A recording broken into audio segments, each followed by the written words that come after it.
Hey folks, this is Matt Rainwater, and we're gonna do some more of this sketch of Bo. I think I'm gonna finish it. I think I'm gonna finish it in this recording. OBS updated, and then they changed like the interface for some reason.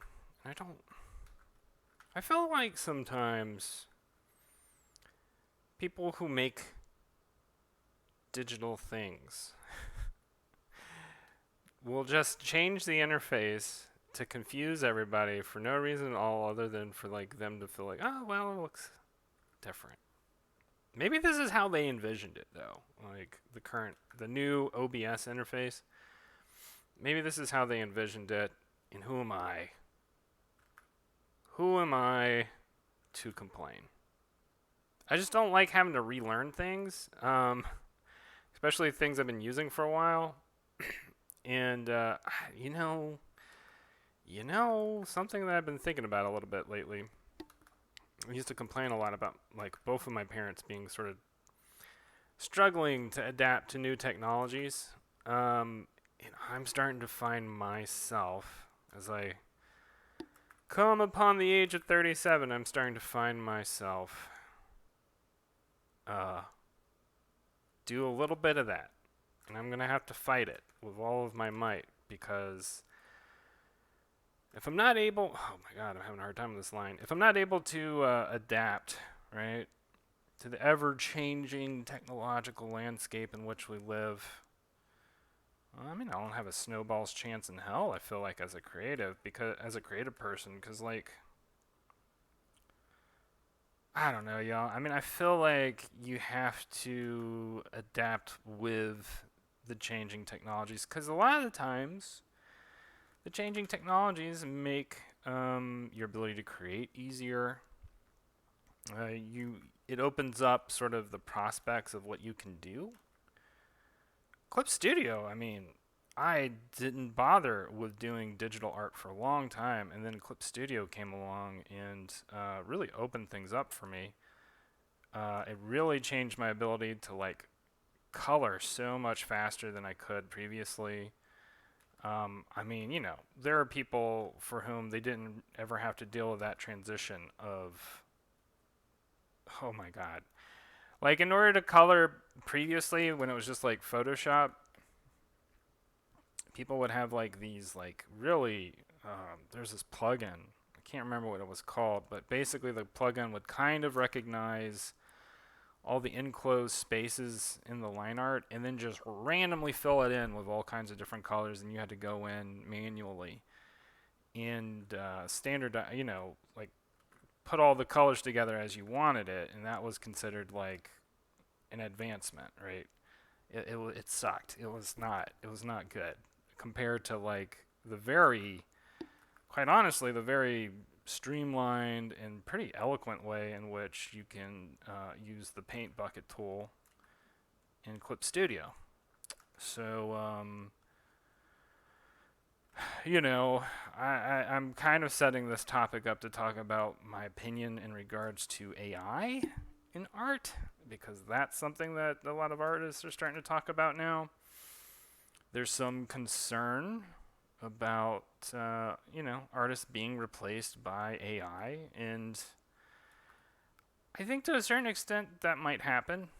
Um, but I don't think it's gonna happen. I don't think for myself, I don't feel like I become irrelevant. I don't become irrelevant until somebody specifically creates an AI that's just literally a copy of my brain, and that somebody's just like, they can type in a command prompt that's like, uh, I want seasons 6 and 7, which will never happen, of Trailer Park Warlock, and then the computer replicates my brain and comes up with what it imagines would be season 6 and 7 of Trailer Park Warlock, which will never happen, and or conversely, the Backroads or whatever.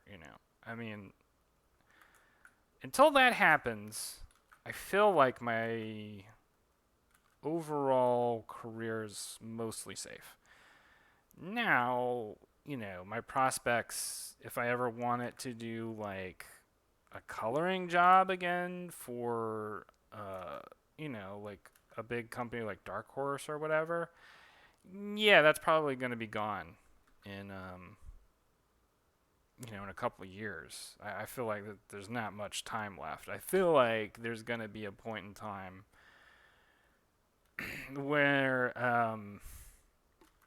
an artist can very quickly single-handedly write a book and write their own book, their comic book or whatever, even maybe even animate to a certain extent, where you have most of the job being done through an AI assistant, basically. So like this entire step that I'm doing right now, I would imagine,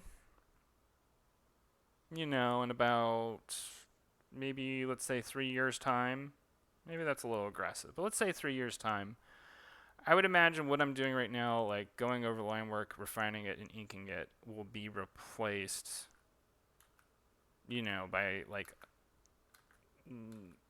let's say a $15 a month subscription thing, right? That maybe Celsius, I think that's the name of the people who make Clip Studio, that I think Celsius, could easily put out there and just be like, oh yeah, with the new auto inker tool, you no longer have to do this step. It's just done right for you in 10 minutes or whatever, maybe even shorter period of time than that. I look at that and I go, okay, that saves me a lot of time, assuming that it's done correctly. Now, if I have to like go in and like correct the frickin', AI a bunch, it might not be worth it. I might be like, oh, like it might be like that plugin I was talking about earlier, where it's like I'd rather just do this manually than like, have to clean up after the AI assistant. But maybe not. I don't know. I really don't. But I imagine, right, based on the way things are moving, based on, the pace at which a lot of this technology is unfolding. Because, I haven't really messed with, like, I haven't messed with the mid-journey AI stuff. I haven't really messed with the more sophisticated AI art tools. They're pretty impressive from the pictures I've seen of what they're doing. I don't particularly feel like I said, I don't feel particularly outclassed by them because they're doing things that I don't really do. Like I haven't been pouring my life, into submitting things to art festivals or what, I don't know, like I don't know, I look at it and I go, okay, I could see the potential of like a lot of concept artists being replaced in the near future for really lazy Hollywood movie types that just want to make, the same thing over and over again. There's definitely a place for that, assuming that there's an audience for it. That could change.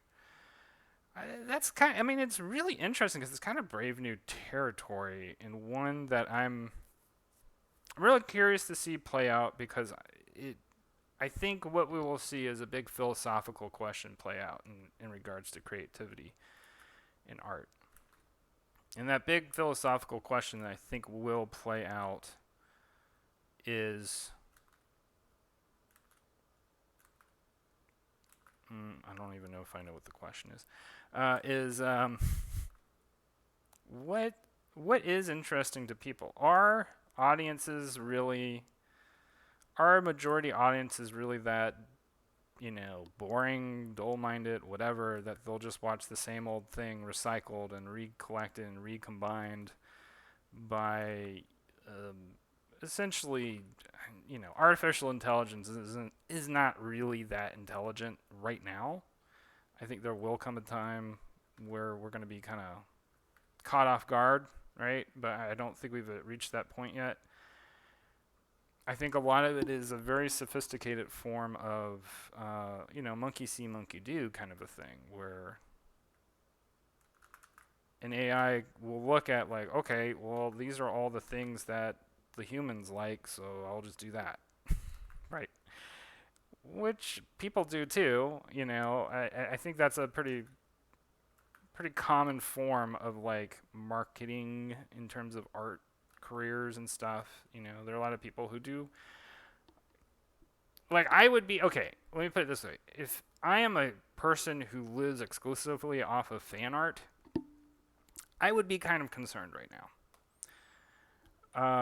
I would, because my job could easily, very easily, be replaced by an AI that can just scrounge the internet and be like, okay, combine this style of art with, Fate, Stay Night, whatever stuff, or Wayne's World meets Dragon Ball Z, and then that would be a pretty fun. That would be fun. I would enjoy that. But my point is like, I think the point that I'm trying to get to is this is gonna push people to be more original. I hope, to be more out there, to be more willing to try new things. To give you context of what I'm kind of thinking, a lot of the surrealists and Dadaist artists that rose at like the end of the 1890s, transitioned into 1910s. A lot of those artists were coming out of sort of the long-term shock to the art world that was the creation of photography. And there was a long time where photography wasn't being treated as art. Was like, kind of people snubbed their nose at it. Meanwhile, you have people like Ansel Adams who were becoming famed photographers and doing really beautiful work with this new technology. But at the same time, you had people like Marcel Duchamp like entering art competitions and submitting like a urinal, and things like that, where it's just like people start really trying to push the boundaries of what can and cannot be called art. Well, I think we're about to really see some boundaries being pushed again in a big way. And this is a little bit forward seeking. It's hard for me to really know ultimately. Hard for anybody to really know what comes of any or all of this. But I think that we will see. It's hard for me not to imagine something similar coming out of what will inevitably be sort of a shock created by a lot of this artificial intelligent art stuff. There will probably be really interesting uses of that technology too. And I can kind of vaguely imagine maybe what I would do if I want it. I can vaguely imagine, but I haven't really imagined yet. Anyway, that was kind of what was on my mind today. What I've been thinking about. I've finished inking Bo, and we'll color him next time we talk. Anyway, I hope y'all are having a good weekend, week, whatever. It's the weekend right now while I'm recording this. It's September 4th, 2022, so it's Labor Day weekend. Anyway, we will talk again soon, and I hope y'all have a good one. Later.